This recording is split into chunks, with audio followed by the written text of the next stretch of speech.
friends, welcome to ELS English Literature Studies with Kaur Harpit. Today we'll discuss 7 deadly sins. It is very clear from the thumbnail, so let's get started. 7 deadly sins are also called as 7 capital sins, or we can call it as 7 cardinal sins in Roman Catholic theology. These 7 sins are the root cause of other sins and a reason for immoral behavior.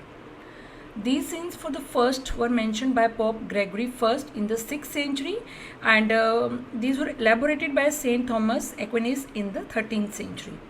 And the order of these sins is like this: vainglory or pride, second number greed or covetousness, then on third number is lust or inordinate sexual desire, then we have envy or jealousy on the fourth number, fifth sin is gluttony, sixth is, we can say, wrath or anger, and seventh one is sloth, right? And each of these can be overcome with the 7 corresponding virtues of humility, charity, chastity, gratitude, temperance, patience, and diligence. The deadly sins were a popular theme in the morality plays, literature, and the art of the Middle Ages in Europe. These sins can be thought of as dispositions toward sin and separation from God, right? Marlowe was not the first person to personify these 7 deadly sins. Medieval drama had a long tradition of representing these 7 deadly sins as people. So when Dr. Faustus was first performed, the scenes would probably have come on stage in recognizable costumes, and the audience had an idea what was going on the stage. The 7 deadly sins, pride, covetousness, wrath, envy, gluttony, sloth, and lechery, these appear before Faustus in the representation of their individual sin or nature. Faustus is delighted with the show, and Lucifer hands him a book and promises to return at the midnight.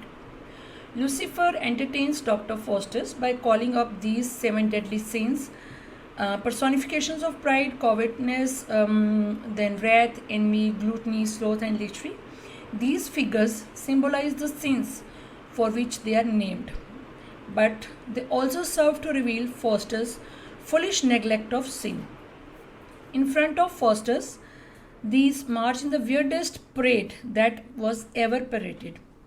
They describe their parentage, that means where and whom they came from, defining themselves, defining their characteristics.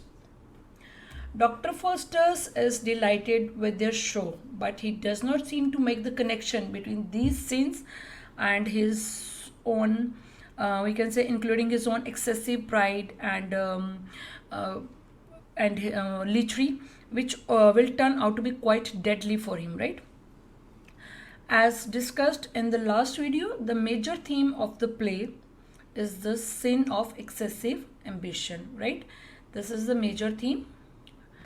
Let me take this. The major theme of the play is the sin of excessive ambition. He wants too much. He seeks to gain knowledge and power beyond normal human limits. In this interpretation, Dr. Faustus provides a clear-cut message that the cost of sin is always higher than its potential benefits, and the salvation of one's soul matters more than the ability to fly, to taunt the Pope, or to conjure up Helen of Troy. Now, Dr. Faustus portrays pride as the sin at the root of Faustus' fall.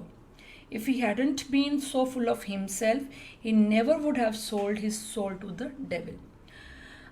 Here, Dr. Faustus acts as a protagonist and tragic hero of Marlowe's play.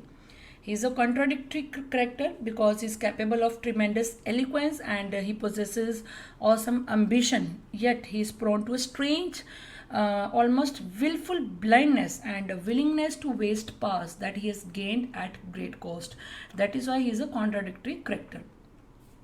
The tragedy of Faustus is the inability of humans to free themselves from the evil within us.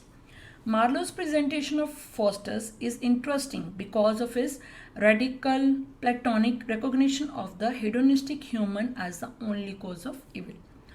Faustus is not an evil man. He is just a man like us with all his faults and positive traits. He seeks knowledge, and with his knowledge he actually tries to trick the devil. He reveals to his friends that he is a damned soul and that his powers came at a higher price. On hearing this, Mephistopheles taunts him, and Faustus blames Mephistopheles for his damnation. The devil gladly takes credit as the good and evil angels arrive for the last time, and the clock strikes 11, and Faustus' final monologue reveals his regret.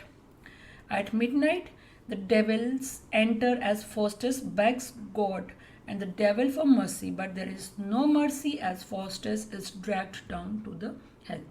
So friends, this is all about today's topic. I hope you will like the content. If you like it, please hit the like button, share and subscribe my channel.